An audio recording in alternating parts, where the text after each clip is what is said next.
හැමෝම මියගිය අපේ ආදරණීය ඥාතීන්ට පින් අනුමෝදන් කරනවා. හැබැයි ඔබ දන්නවාද? ඔබ කරන එකම එක සුළු වැරද්දක් නිසා ඒ පින් අනුමෝදන් නොවී ඒ අය තවමත් දුක් විඳිනවා වෙන්න පුළුවන් කියලා.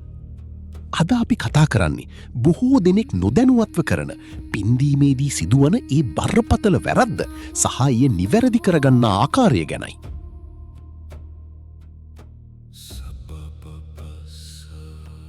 බොහෝ දෙනෙක් හිතන්නේ දානයක් දීලා පන්සලට පූජාවක් කරලා නම කියූ පමණින් පින් අනුමෝදන් වෙනවා කියලා. හැබැයි බුදුදහමට අනුව පිනක් අනුමෝදන් වීමට නම් කරුණු 3ක් සම්පූර්ණ වෙන්න ඕනේ. ඒ තමයි දායකයාගේ පිරිසිදු බව, දෙන වස්තුවේ දැහැමි බව සහ ලබන්නාගේ සූදානම. ඔබ අඬමින් වැළපෙමින් දෙන දානයක පින ඊ මියගිය අයට ලබාගන්න අපහසුයි. ඇයි?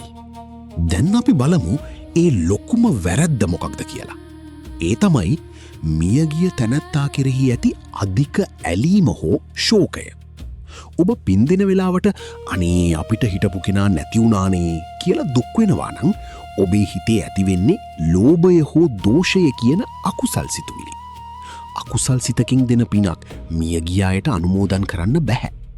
ඒ වගේම පින් ගන්න බලාපොරොත්තු වෙන්න ඉන්න ඥාතියා ඔබ අඬනව දැක්කම ඔහු තවත් දුකටපත් වෙනවා.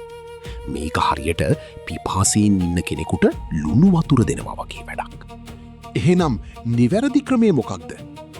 පින් දෙන මොහොතේ ඔබේ සිත ඉතාමත් ප්‍රසන්න විය යුතුයි.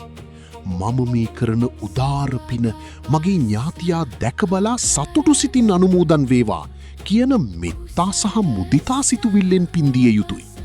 විශේෂයෙන්ම මියගිය අයගේ ගුණ සිහි කරමින් සතුටු සිතින් පින්දීමෙන් පමණයි ඔවුන්ට ඒ පිනේ බලයෙන් සැපවත් තැනකට යන්න පුළුවන් වෙන්නේ.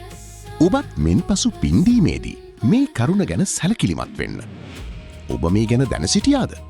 ඔබේ අදහස් පහලින් කමෙන්ට් කරන්න.